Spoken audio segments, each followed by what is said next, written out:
you can see the beautiful puppy over here. He does look a bit lost. Drab locks, drab dreading. Drab locks, drab dreading. Today I'm going to show you how to make the yummiest bread omelette at the comfort of your home.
Expert discusses chronic kidney disease and how to protect yourself. And Ivorian psychologist Noor Bakayoko shares some insights on bullying and what can be done. It's important to avoid major events or major health crises. How do you know if your cough is due to a serious condition? We'll have some answers. Stay well And strive to make every day a healthy day.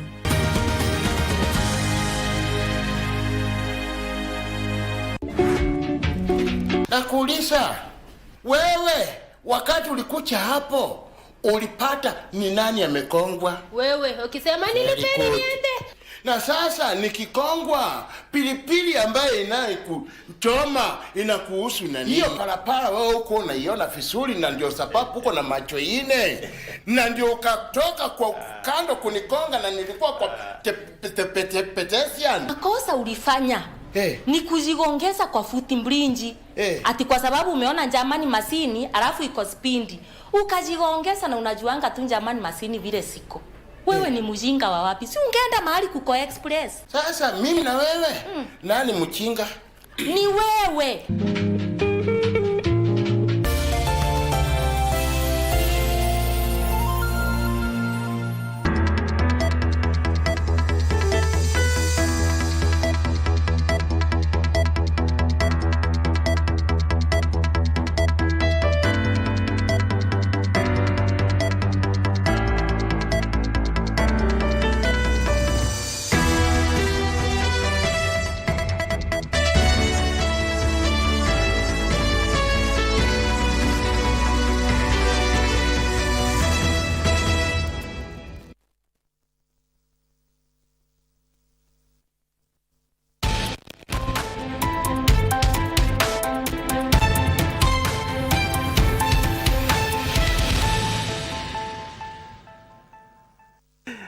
It is exactly at the top of the hour. Welcome to KBC's Lunchtime News. So we're keeping tabs on various stories that are currently making headlines at this hour, including some of the reforms that have been made within the National Police Service. And in regards to the latest news we have for you from Haiti, we are going to get a little bit of details on that, of course, as well as the county revenue allocation, where the devolved heads want 400, yet there are no funds that the Treasury clearly stated. There are no funds right now following the withdrawal of the finance bill. And then finally, the health workers' strike that it is in the offing. We'll be having, of course, a briefing on that particular note. Once we do have that particular live link, we'll be taking you there. Good afternoon. My name is Abdiaziz Hashim. The sign language interpreter at the bottom end of the screen is Brian Muraru. Let's get a start to inform you, and also you can talk to us on our social media platforms at KBC Channel 1 and at Abdiaziz Hashim 1.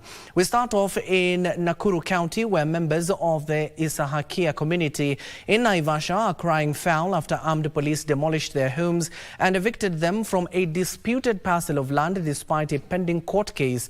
The community pointed an accusing finger at the top management of the Kenya Agricultural and Livestock Research Organization, that is KALRO, for their latest woes.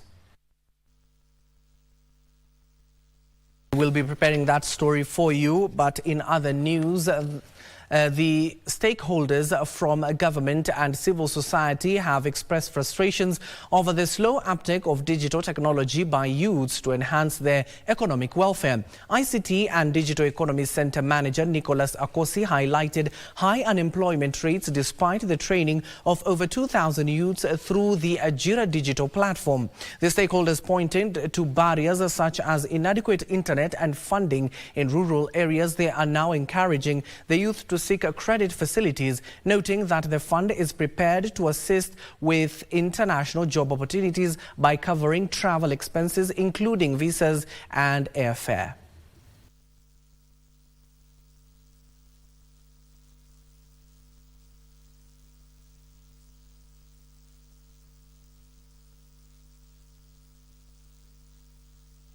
Tunajua ya kwamba vijana wetu wengi wameenda shule, wamekosa kazi, na tukitumia mtandao kwa njia inayofaa, vijana wetu wanaweza pata angalau pesa kidogo kidogo, wakiweza kumudu maisha yao. Vijana ambao wako katika kijiji ambao hawajaweza kuanza biashara watapata mafundisho njia ambavyo wataanzisha biashara yao, na wale ambao wameanzisha watapata mafundisho jinsi ambavyo wataendeleza biashara yao ili waweze kuajiri watu zaidi ya wale ambao wameajiri. And in other news, a section of members of Kitengela Boda Association in Kitengela, Kajiado County are up in arms over alleged massive corruption among their current leadership, citing misuse of 165,000 Kenya shillings donated by Kajiado Deputy Governor Martin Moshisho to facilitate 30 boda riders to acquire driving licenses. The riders are now appealing to security agencies and the Kenya Boda Association top leadership to investigate the matter. Efforts to reach out to the Boda Association chairperson Geoffrey Karanja, who received the money on behalf of them, were futile as he failed to honor scheduled interviews and declined to respond on the same over the phone.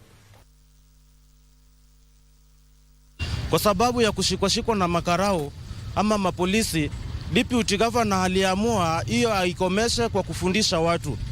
Papo alitoa pesa ili wanabodaboda wasomeshwe.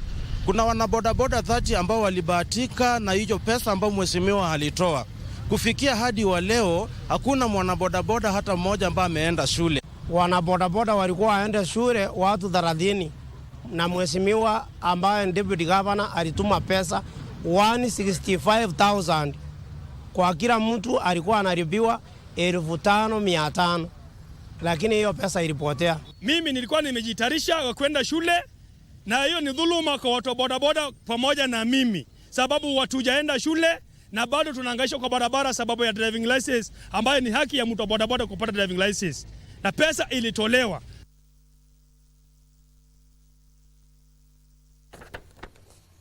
Baringo County government has cautioned residents against littering, warning of legal action taken if they're caught. This follows the passing of bylaws restricting littering to keep major towns clean as well as the entire county. Speaking in Kabarnet town during a cleanup exercise, Lands and Urban Planning County Executive Committee member, that is Ruben Ruto, noted that the county will provide items for waste collection in estates and towns that will help in avoiding careless littering. Sentiments echoed by the Chief Officer for Environment, Silas Kwenyike, who emphasized the need to employ more staff to help clean the town grounds. The cleanup exercise initiative was spearheaded by Ebenezer Academy and the Hampered Church from Korea. Said that cleanliness is next to godliness, and as a school we want to champion this business of keeping our urban centers clean, keeping our environment clean,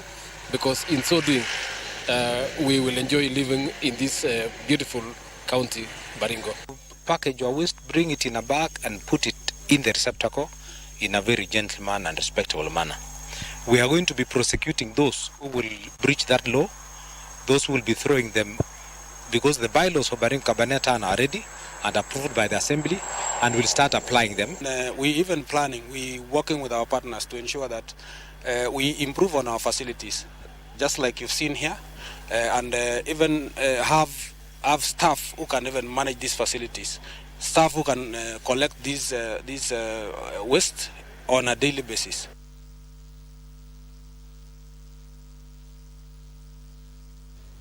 Now back to our initial story, where members of the Isahakia community in Naivasha are crying foul after armed police demolished their homes and evicted them from a disputed parcel of land despite a pending court order. The community pointed an accusing finger at the top management of the Kenya Agricultural and Livestock Research Organization, that is KALRO, for their latest woes. For the last 17 years, the community, which was the first to arrive in Naivasha, has been engaged in a dispute over the ownership of the 330 acres located off the Nairobi-Nakuru highway. During the raid, the security officers brought down several houses and dug a deep trench around the disputed land, while armed police officers were left to guard the vast parcel of land. According to the community chairman Mohammed Ali Farah, there was no court order or notice issued by the state officers before the eviction was carried out. 17 years we are in the court. Kitu wameshindwa kupata kutoka kwa koti. Sasa wanatumia nguvu.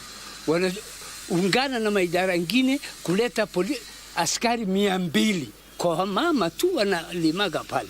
One of the women affected by the raid, Zainab Mohammed, said that the eviction caught them by surprise. Nilikuwa na nyumba yangu ndogo ya mabati. Kufika Ijumaa saa 1 nilikuta imeshabomolewa na trekta. Nimelala nje. Paka leo tunalala pale nje. Hatuna kitu ya kukula. A senior officer from KALRO, who declined to be named, claimed to have a court order to evict the families, but he failed to produce a copy of the document. Paulina Simiu for Lunchtime News. And on the political front, a section of members of parliament from Meru County have rallied behind President William Ruto, urging other leaders in the country to fully support the president so that he can realize his election pledges to Kenyans. Speaking in Igembe South constituency, Meru County, the legislators led by Buri Member of Parliament Rindikiri Mugambi and his Igembe South counterpart, that is John Paul Mwirigi, also appreciated efforts being made by the president in uniting the country. Sisi tumeamua ni yeye, sababu tuliweza kumchagua na tuko tayari kumpatia nafasi ili aweze kufanyia wananchi wetu kazi. Tunaona kuna watu ambao wameanza kumsumbua miaka 2 hata kabla ya afanyia hao wananchi kazi. Umwambie sisi hatuko tayari kutembea njia hiyo. Sisi tuko tayari kumsaidia kuhakikisha wananchi wameweza kufaidika. Kuna wengine wanakaa huko wanasema Meru iko sawa. Hatuko sawa. Hatuko sawa, tuko na shida mingi. Na kwa sababu tuko na serikali inatusikiza, tuko na imani serikali ya William Samoei Ruto itatukwamisha kutoka kwa hii matope tuko naye kwa wakati huu.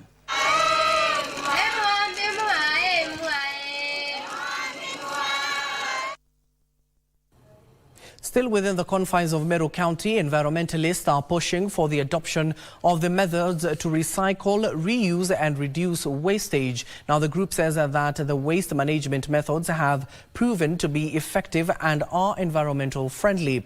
Led by the Kenya Extended Producers Responsibility Organization during a 2-day waste management training in Meru County, the environmentalists noted that they will not rest in ensuring that proper waste disposal has been adopted in various counties. The key thematic areas of the drive include consumer-led transformation initiative, the Waste Collectors Toolkit, dissemination and awareness on the 2022 Act on Sustainable Waste Management.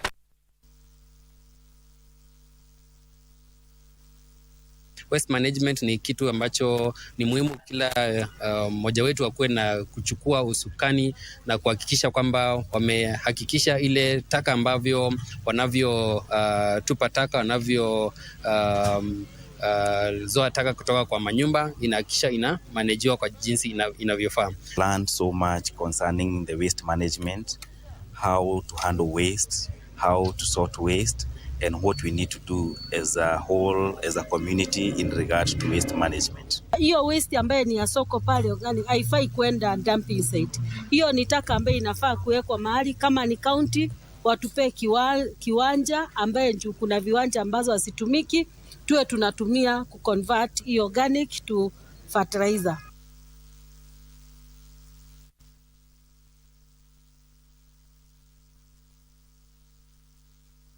It is 11 minutes past the hour. We need to take our first commercial break here on KBC's Lunchtime News. Don't go too far. On the other side of the break, the health unions are set to address members of the Fourth Estate in regards to their calls to industrial actions in various counties. Don't go too far. That particular link will be up next.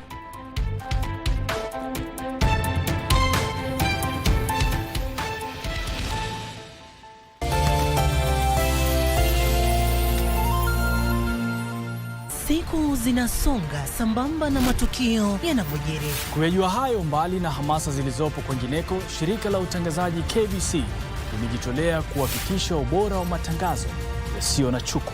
Darubini huangazia mengi ya kusini na kaskazini, mashariki na magharibi, na kukuwasilishia kwa njia stahiki.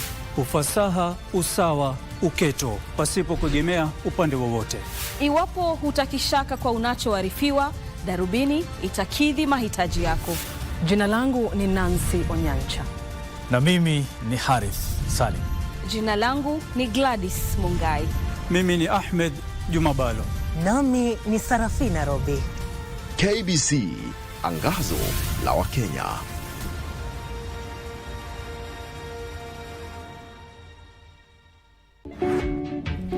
Nakuuliza, wewe wakati ulikucha hapo ulipata ni nani amekongwa? Wewe ukisema nilipeni niende.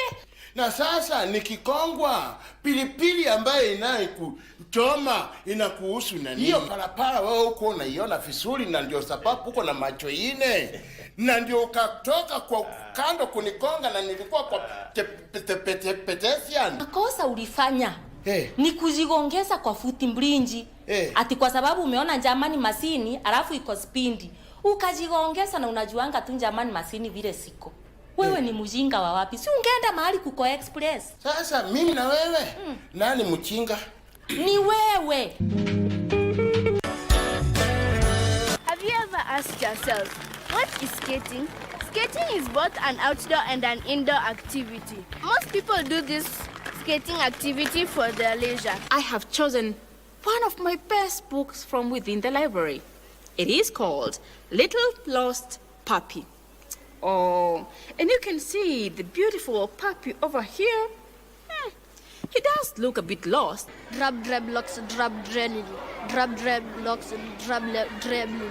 Today I'm going to show you how to make the yummiest bread omelette at the comfort of your home.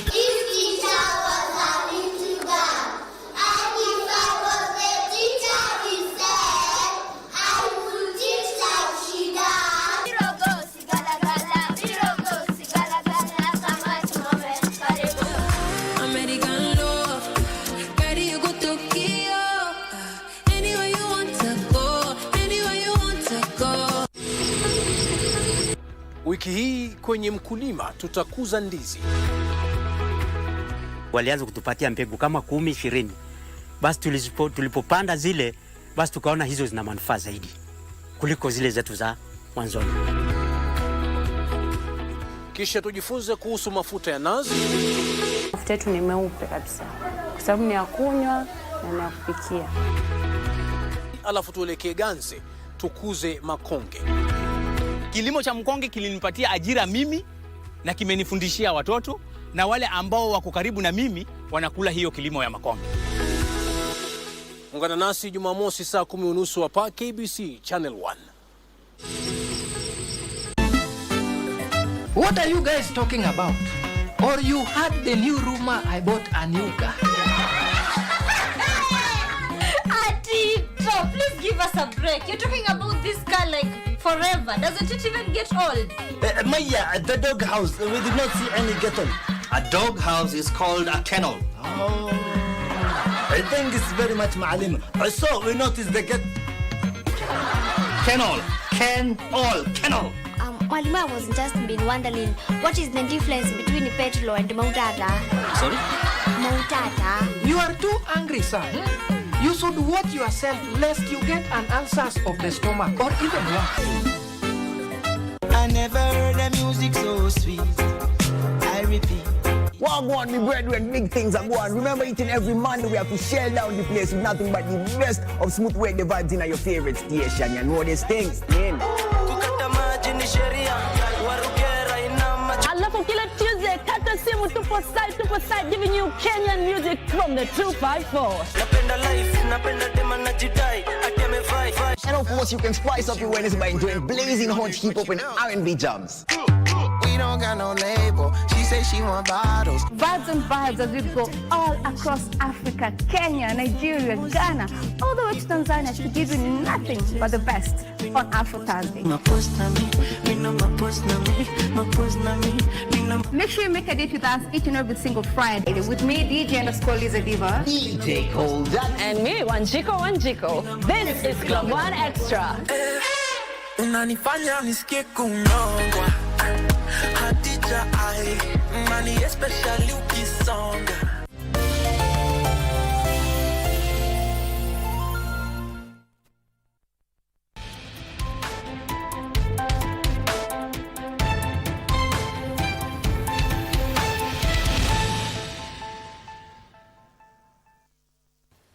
Welcome back and thank you for staying with us. Now to that briefing that I told you earlier on, various health unions have congregated here at the capital and are currently addressing members of the Fourth Estate. Let's cross over and listen to some of the concerns being raised by the health unions, as you can see, led by none other than the KMPDU Secretary General, that is Davji Atela. Let's listen in. Pharmacists and dentists,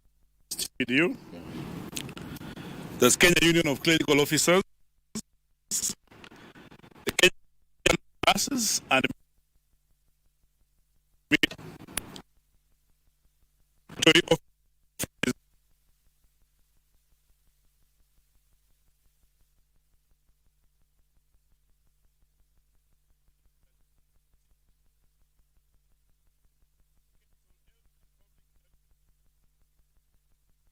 Apologies for that. Let's allow our team on the ground to at least stabilize that particular shot and some of the technical glitches to solve it before we take you back there. It is a briefing by a joint health unions here in the country to talk about a joint strike action against several counties, arguing that they have not been paid, some of them. But we'll cross over there and listen to some of the other concerns being raised by the health unions. Now, elsewhere, the National Construction Association, that authority rather, has sealed a strategic partnership with the Institute of Engineers of Kenya to bolster professionalism across all phases of the construction industry in Kenya.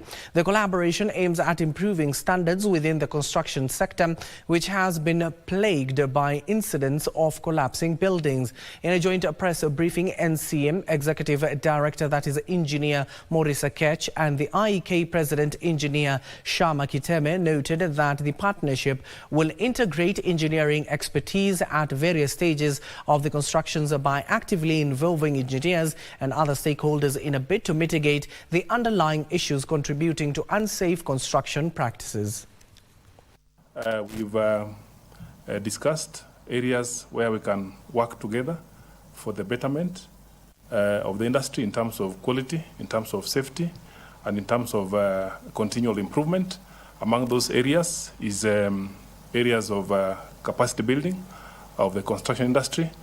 One of the requirements for a contractor to be registered is that For the higher category contractors, you must be a qualified professional, including engineers. And in that area of training, we've discussed how we can collaborate and capacitate contractors in Kenya. We want to see professionals more involved in the construction.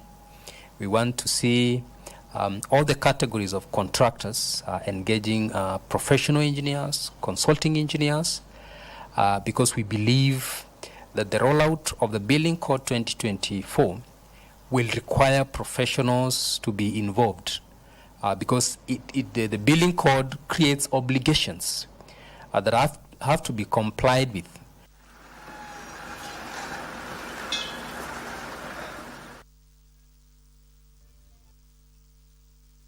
Now, Swedish automaker, that is Volvo, has announced it has abandoned its target to produce only fully electric cars by 2030, saying it is now expects it will also be selling some hybrid vehicles by the date. Now, the car maker blamed the changing market conditions for its decision to give up a target it had announced only 3 years ago. Here are the details of this and other stories in our business roundup. The industry faces a slowdown in demand in some major markets for electric vehicles and uncertainty due to the imposition of trade tariffs on electric vehicles made in China. Volvo, which has traditionally flaunted its environmental credentials, joins other major car makers, General Motors and Ford, which have also rolled back on their electric vehicles ambitions. Volvo now expects at least 90% of its output to be made up of both electric vehicles and plug-in hybrids by 2030. The Swedish company may also sell a small number of so-called mild hybrids, which are more conventional vehicles with limited electrical assistance. Meanwhile, China's President Xi Jinping has pledged to step up China's support to the world's fastest growing African continent with funding of nearly $51 billion, backing for more infrastructure initiatives and a promise to create at least 1 million jobs. The world's biggest two-day lender, China, showed a desire to move away from funding big-ticket infrastructure and focus instead on selling to developing economies the advanced and green technologies in which Chinese firms have invested heavily. Jinping told delegates from more than 50 African nations that the world's second-largest economy would carry out 30 infrastructure projects across the resource-rich continent and offer $50 billion in financial assistance. Elsewhere, the US dollar's decline is gaining speed as anticipated interest rate cuts by the Federal Reserve threaten to end the greenback's years-long period of strength. The dollar has fallen 5% from its 2024 highs, close to its lowest level in about a year against a basket of its peers following a sharp drop last month. The reason is an imminent drop in US interest rates.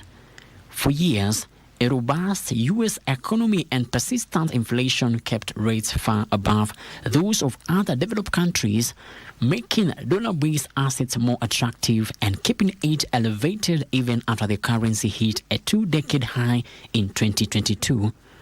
Frederick Mwoki for Lunchtime News.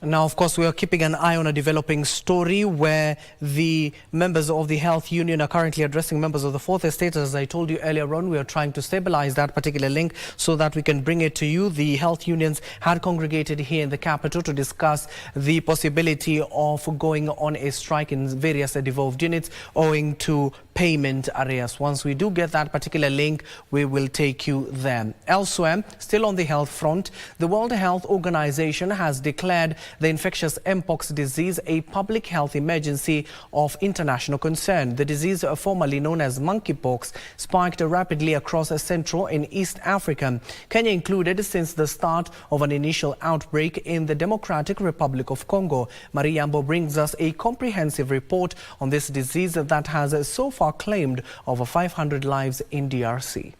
What is Mpox? Mpox is a zoonotic disease, meaning it can be passed from animals to humans.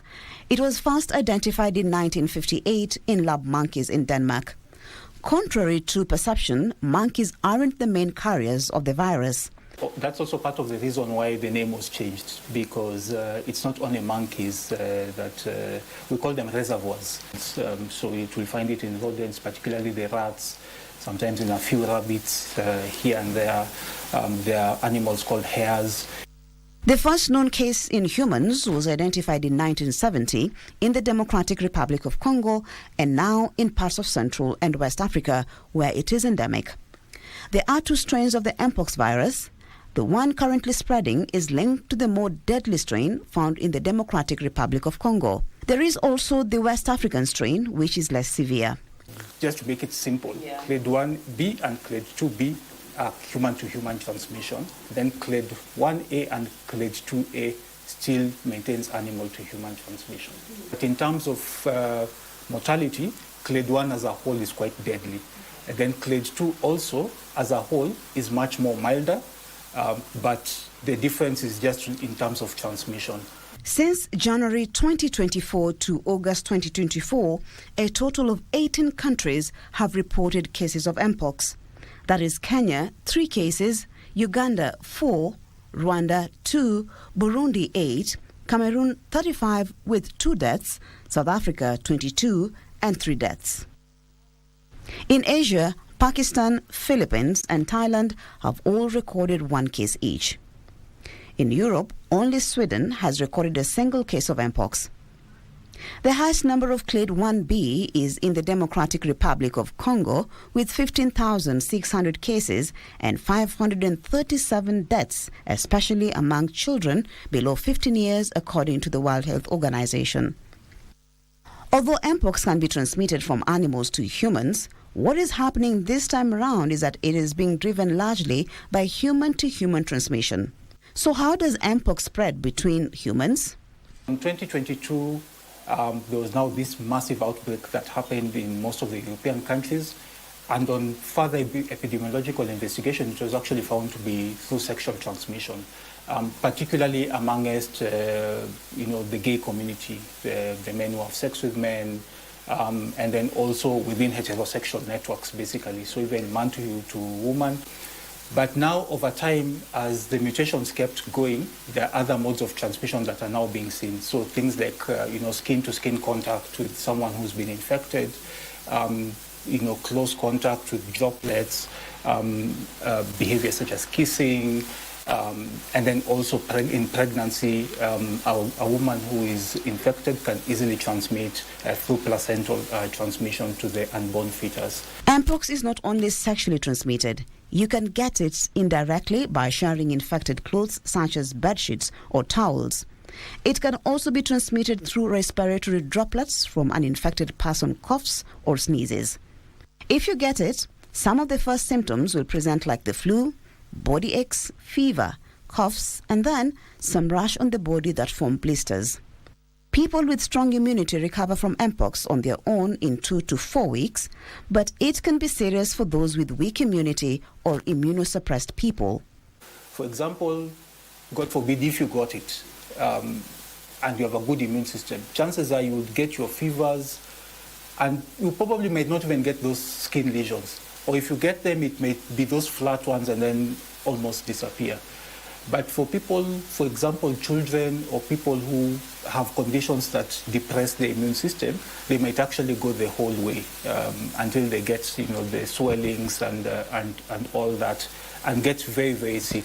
The World Health Organization has declared Mpox a public health emergency of international concern.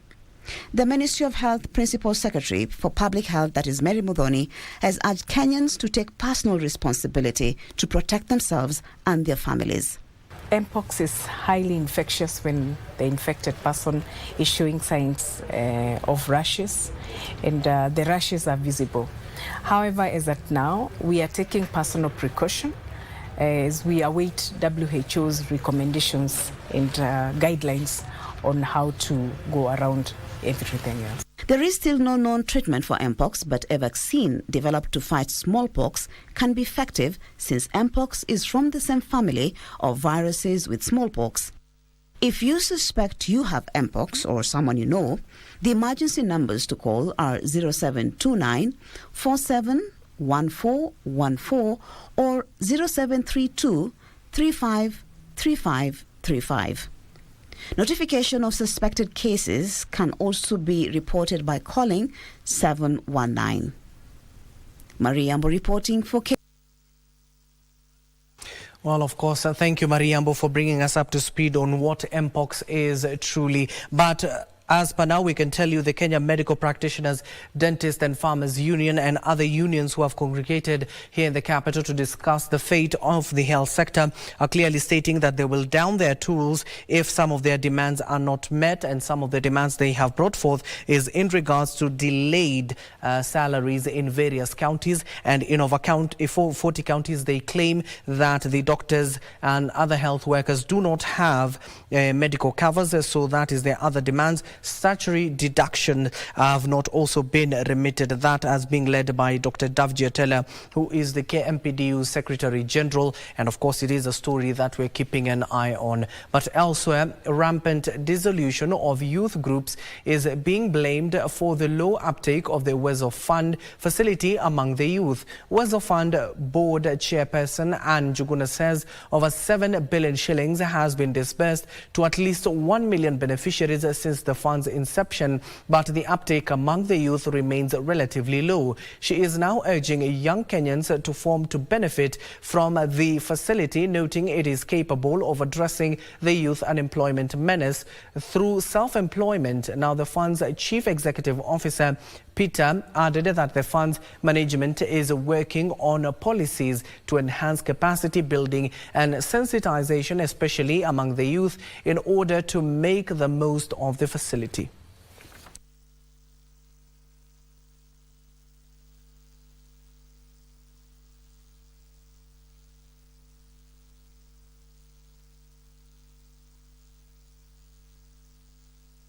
The target group for Uwezo Fund is women, youths and people with disability. But the women are the ones who are taking the lion's share. We find that in all the groups that we receive, women are the majority who are applying for these loans. And what we have noticed is that even the repayment rate for women is very, very high.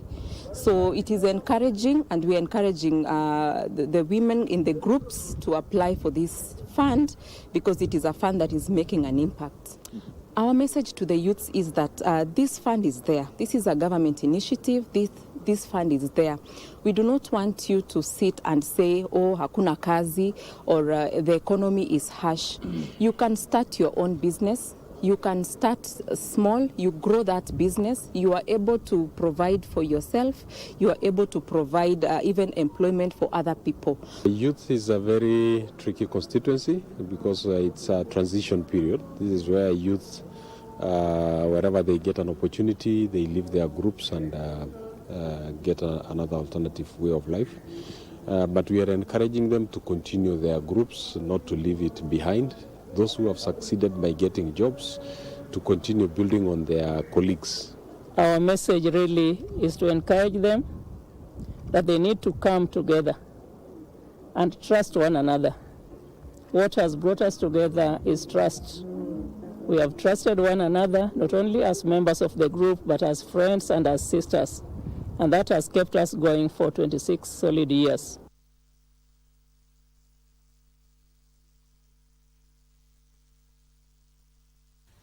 Now to another story where, of course, we want to focus on the National Police Service. That is, the National Police Service Commission has announced a salary increment for police officers across various ranks in a move aimed at improving their welfare in the service. According to the Commission's chairperson, Elid Kinuthia, the police constables' salaries at the entry level will now be 25,645 shillings from the 21,645 shillings. Longest serving police constables will now earn up to 69,640 shillings from 50,145 shillings.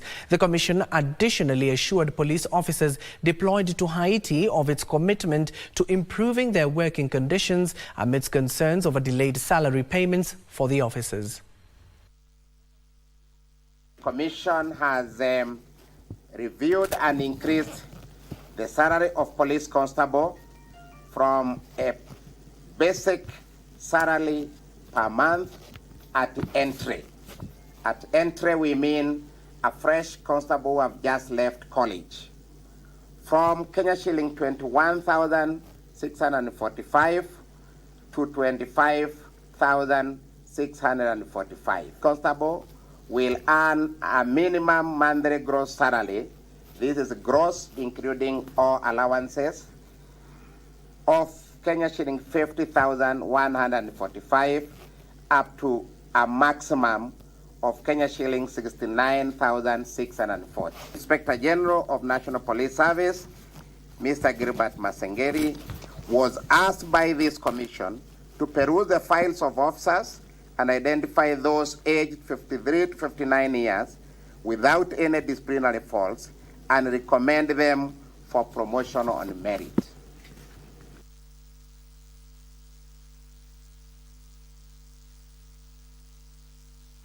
Now, county governments are pushing for a revision of the royalty sharing formula to ensure devolved units where mining activities are carried out get more allocation. Nyamira County Executive Committee member for mining, John Matiangi, says that the revision of the currently royalty sharing model is key to ensure that counties and communities gain better returns to support their livelihoods. The Mining Act of 2016 allocates 70% of mineral royalties to the national government, 20% to the county government, and 10% to the local community. County governments in mineral-rich areas are calling for a review of the royalties sharing model to enable host communities gain favorably. Mining was taking place within the county, and the people that need development are within that county. And then even the 70% the national government is taking, they should plow back some of the money, maybe half of what they have, to develop some projects within the area where mining is done. Speakers at the forum underscored the need for county governments to work closely with other state agencies to enhance environmental compliance. For us now to get back these people into cooperatives and formalize that sector, it can't be through a circular. It must be reaching those people and work on the government level. If they can assist us get what we are calling environmental impact assessment licenses and then the consents, then we'll be able to serve our people better. They want the government to enhance the business environment for investors.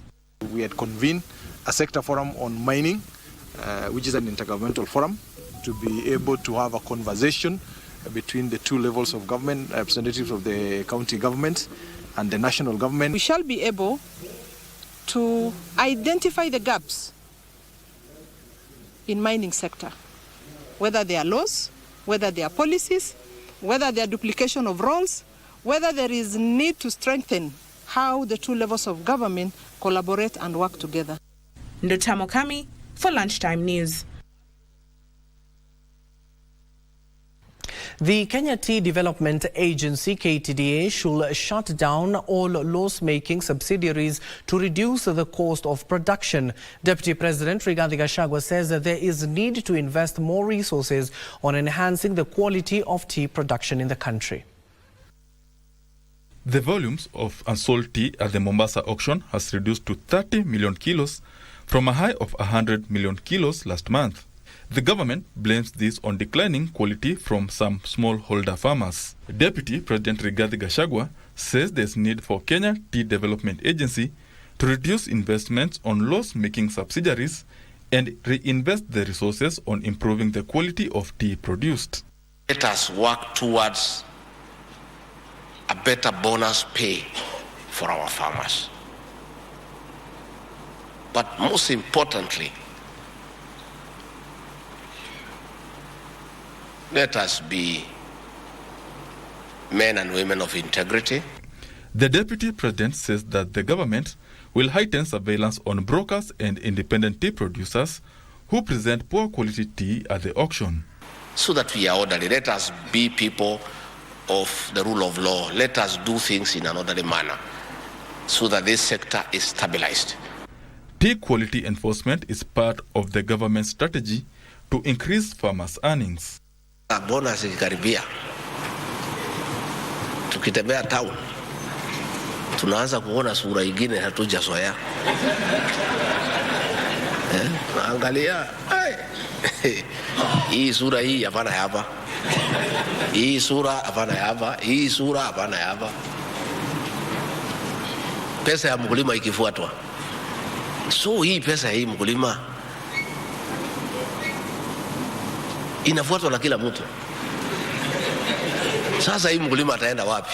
To increase tea revenues to 360 billion shillings by 2027, plans are underway to invest in value addition and increase tenfold the volume of processed tea exports to 200 million kilos. Benson Rioba reporting for Lunchtime News. Now, Kenya is working on a green finance classification which will serve as a reference point for corporates and align with the green economy. Speaking during the launch of ABSA Kenya's 2023 Sustainability Report, Environment and Climate Change and Forestry, Dr. Festus Ngeno said the government wants the private sector, particularly financial institutions, to play a bigger role in Kenya's green economy through green banking products and environmental social governance. Central Bank of Kenya, in collaboration with the European Investment Bank, is developing the Kenya Green Finance Taxonomy, which will serve as a reference for the Kenya's transition to a green economy. This guide, once finalized, will increase the consistency of the green finance flows and align green products and financial allocations with internationally recognized standards. And in total, so far, we're looking at about 60 billion of financing to different sectors that is classified under sustainable finance. We have somewhere in the region of 22 billion in the climate finance area, financing green and renewable energy and similar products. One of the ways, and I think Abdi also mentioned, is the commercial side is the best way of delivering sustainability. So in the way we design our products, in the way we develop our products, and also in the way we run our operations.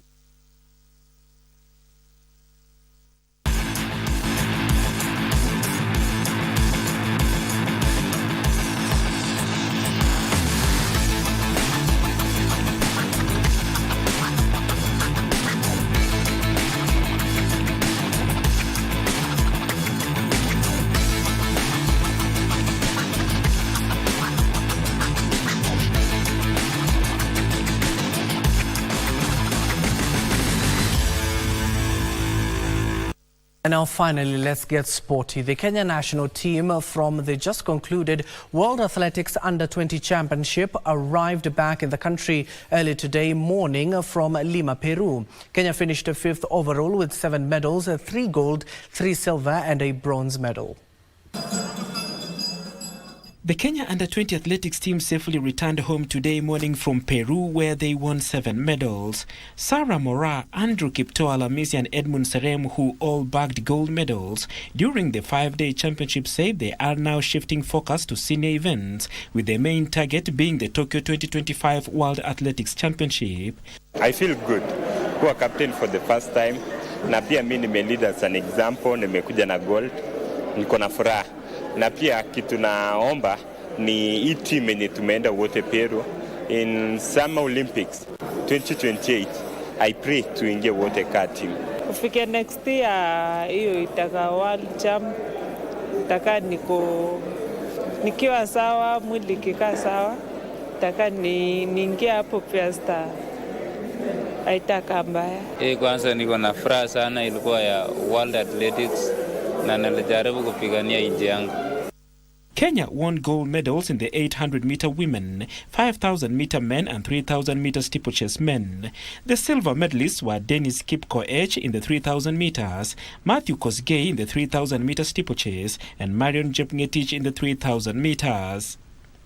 Diana Chepkemoi was the sole bronze medalist in the team, having finished third in the 3,000-meter steeplechase. You know, we've been singing about this Norwegian called in Gebritsen.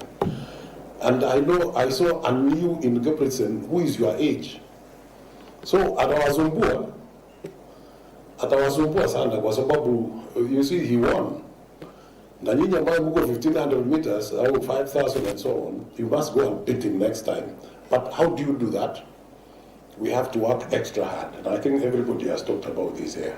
We are looking forward to seeing you go to USA in Los Angeles 2028 and come with more medals than the team that went to Paris. But then now, to do that, or to be able to do that, you must continue with that kind of discipline I saw in you, with that kind of commitment I saw in you. Meanwhile, the lone Kenyan medalist at the 2024 Paris Paralympic Games, Samson Ojuka, also returned home after winning a silver medal in the long jump. I'm happy that at least we are starting to get the medals in these types of events, and we are looking forward to bringing more people on board. I would also like to break milestones, and maybe the next thing for me will be maybe to pursue the world record, which is at 6.7 meters, and a feat which is only 50 centimeters shy, so I know I can make it. Ojuka called for more support for field event para-athletes in Kenya to enhance the country's chances of performing better in future.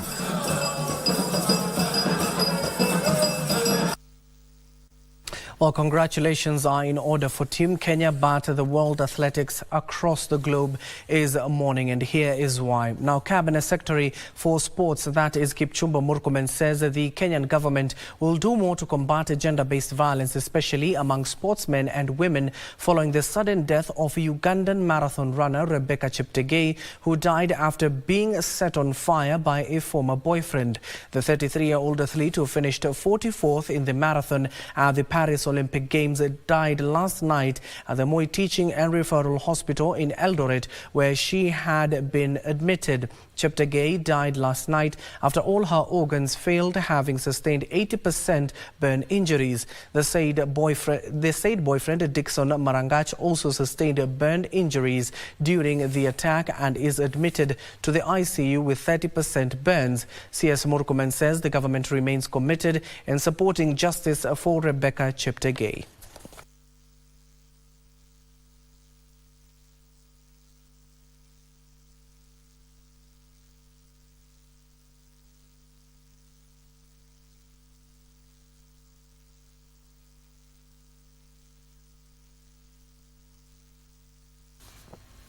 Indeed, a sad loss there, and of course condolences to the family and the world athletics at large. Now, Kenya will play Singapore in Group A tomorrow for a place in the finals of the Mixes Nation Cup 2024 Netball tournament at the end of Saturday in Singapore. Kenya has so far suffered only one defeat against UAE when they lost 44-37 in a closely contested encounter.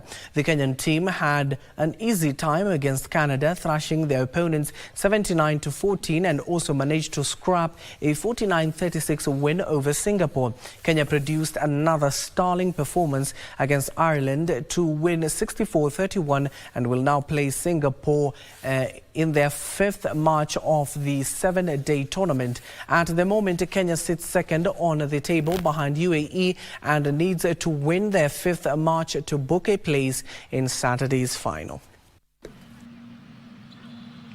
The mandate from Dave. There she lies. And that concludes our bulletin at this hour. But do join us in our subsequent bulletins at 7 p.m. and 9 p.m. You can always find more on our webpage at www.kbc.co.ke. My name is Abdiaziz Hashim. The sign language interpreter at the bottom end of the screen is Brian Muraru. Good afternoon for now, and enjoy the rest of your viewing.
technology advances, it continually expands the possibilities for digital art. Art to stimulate the imagination, bringing new worlds into our reality. Works not just for looking at, but that you actually become a part of.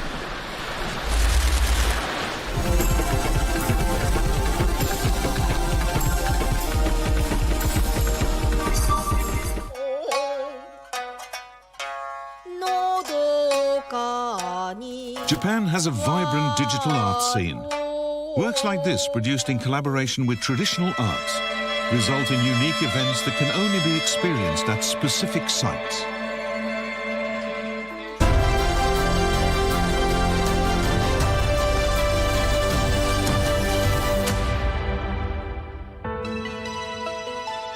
Digital artist Muramatsu Ryotaro pioneered the use of projection mapping.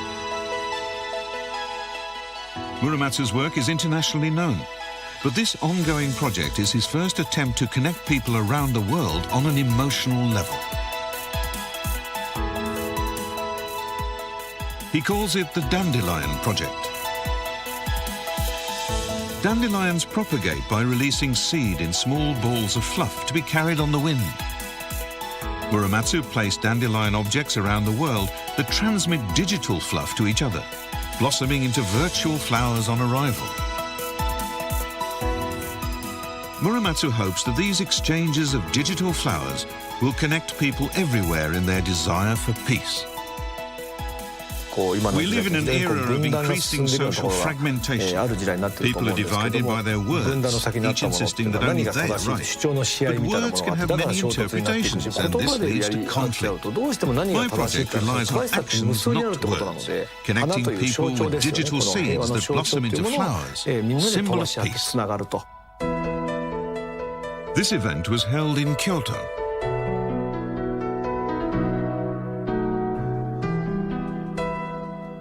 Dandelion Project events are always popular, attracting many participants.